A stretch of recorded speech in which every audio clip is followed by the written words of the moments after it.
कैसे, किस तरीके से, क्या सूबे बनाने से मामलात हल होंगे? हमारे जो अवाम है, जो गरीब आदमी है, जो CD-70 वाला है, क्या उसको रिलीफ मिलेगा सूबे बनाने से? ये तो एक एक्स्ट्रा खर्चा बढ़ जाएगा ना कि आप चारों अगर सूबे बनाते हैं, आप उसी तरह हाई कोर्ट्स बनाएंगे, फिर वहाँ पर जज साहबान तैनात करेंगे, फिर सेक्रेटेरिएट बनाएंगे, फिर वहाँ पर चीफ सेक्रेटरी, बाकी लोग, फिर पूरा एक सेटअप सेक्रेटेरिएट बनाएंगे। क्या पाकिस्तान के पास इतना पैसा है कि हम इस तरह के किसी एडवेंचर में जा सकते हैं? देखिए, मैंने इसके ऊपर बुनियादी वर्किंग जब की थी, मैंने पूरी दुनिया के अंदर नए सूबों की तारीख, नए सूबों की रैशनल, नए सूबों के माबाद असरात के ऊपर एक पूरा वर्किंग की थी। मैं इस तसव्वुर से अग्री नहीं करता कि सूबे की तकसीम से अखराजात बढ़ जाते हैं। मेरी जो इसके ऊपर रिसर्च है वो ये कहती है कि सूबा जितना बड़ा हो उसकी इंतज़ामी कॉस्ट पर कैपिटा ज़्यादा बड़ी हो जाती है। इस वक्त पंजाब में आप बैठे हुए, पंजाब में देख लेंगे, इसमें 4 या 5 तो सिर्फ एजुकेशन सेक्टरी हैं। Education, higher education, special education, sports, मतलब, और बास तो ऐसे भी हैं जिनकी कि हर ज़िले में एग्जिस्टेंस भी नहीं है, लेकिन 5-6 वज़ीर भागे फिर रहे हैं, 5-6 सेक्रेटरी भागे फिर रहे हैं। अब अगर बहावलपुर सूबा बनता है, आप ये देखें कि तो बहावलपुर सूबे के अंदर मेरी अपनी कैलकुलेशन है कि आपको 6 से ज़्यादा वज़रा आप नहीं बना सकते, ना आपको बनाने चाहिए, ज़्यादा से ज़्यादा 7, और इसी तरह सेक्रेटरी आप ज़्यादा से ज़्यादा 12 रख सकते हैं। आप बताएं पंजाब में कितने हैं?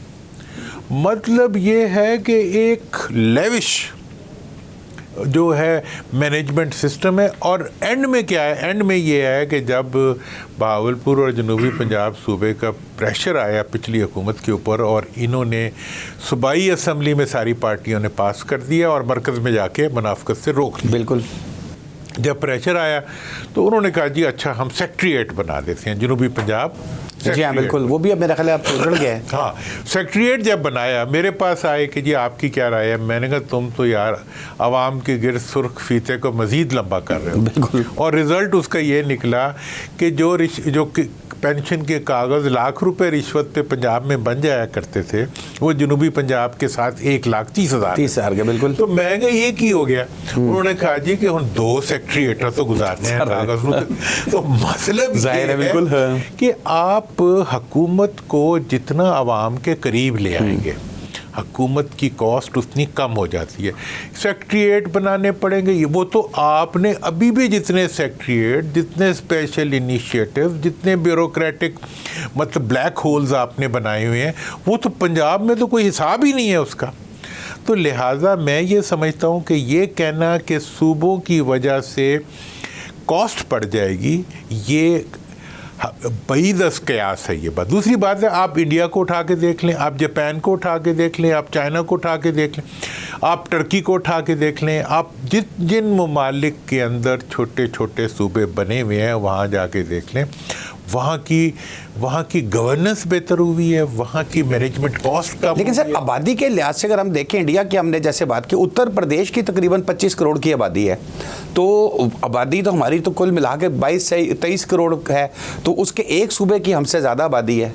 वहाँ पे 75 लाख का भी एक सूबा है, वहाँ पे 25 का भी एक सूबा है। अच्छा, वो एडजस्ट हो जाते हैं उसके असल में बात ये है कि ये जो सूबों का साइज़ और पॉपुलेशन है, सूबा बनने के लिए तारीख़ी तनाजुर, जोग्राफियाई तनाजुर और वहाँ के इलाकों के जहनों की तनाजुर वो भी ज़रूरत है। जब मैंने बहावलपुर सूबे की बात की, जी बिल्कुल, मैंने क्यों की थी?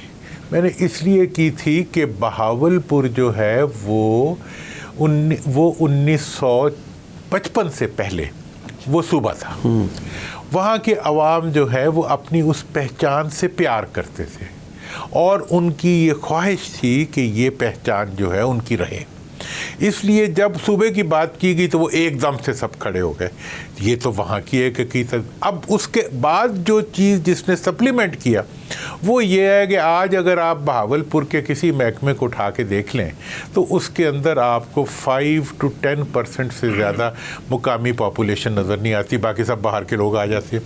ساری اپوائنٹمنٹس لاہور سے ہونی ہے. جو لاہور کے قریب ہے وہ وہاں بھی لگ جائے گا, وہاں بھی لگ جائے گا, وہاں بھی لگ جائے گا. اب آپ سپیریئر سروسز آف پاکستان کو لے لیں, پروونشل سروسز آف پاکستان کو لے لیں, اس میں آپ مجھے بتائیں کہ بہاولپور جس کی 14% پاپولیشن ہے, بالکل اس کی 1% اور بعض صورتوں میں 0.1% سے زیادہ ان کی وہاں ایگزسٹنس نہیں ہے. مطلب یہ ہے کہ پورے کا پورا نظام جو ہے وہ جو دور ہوتے ہیں صوبے مرکز سے, صوبائی مرکز سے اور قومی مرکز سے, وہ ان کو ریجیکٹ کرتا ہے. ہاں اب بعض جگہوں پہ جیسے آپ نے اب یو پی کی بات کی, یو پی کی ایک اپنی ہسٹری ہے, اس کا اپنا ایک جیوگرافی اور ان کی ڈائنامکس ہے, ان کا مینجمنٹ سسٹم ہے اپنا. اور یہ اس سب کے اوپر جو سب سے بڑا ظلم ہے وہ یہ ہے کہ آپ کے ہاں لوکل گورننس ہے ہی نہیں. لوکل سب سے یس بالکل بالکل جو مین چلانے والی ہے. لوکل باڈیز کا نہ ہونا جو ہے وہ بڑے صوبے کو مزید انوائبل بنا دیتا ہے, مزید ظلم کا مرکز بنا دیتا ہے, مزید زیادتی کا مرکز بنا دیتا ہے. اور یہ کچھ ہو رہا ہے سب کچھ. اب بہاولپور میں اگر صبح ہو تو ایک بندہ اٹھے گا رحیم یار خان سے, صبح اٹھے گا, دوپہر کو آئے گا اور شام کو اپنا کام کرا کے واپس چلا جائے گا. لاہور اگر آنا پڑا ایک راجن پور سے یا ایک صادق آباد سے ایک بندے کو تو 2 دن کا سفر کرے گا, 15-20 ہزار روپیہ جیب میں ڈالے گا. 15-20 ہزار تو اس کا کرایہ جتنا پیٹرول آپ نے کر دیا ہے. اس کے بعد جو ہے پھر وہ یہاں آ کے ہوٹل ڈھونڈے گا, پھر کوئی تعلق ڈھونڈے گا, پھر جائے گا سیکٹریٹ میں تو اس کو تو اندر کوئی نہیں گھسنے دے گا. تو یہ جو ساری ریالٹیز ہیں اس کی وجہ سے صوبوں کے لیے ایک نیچرل سی اٹریکشن پیدا ہو جاتی ہے جو کہ ابھی ہے.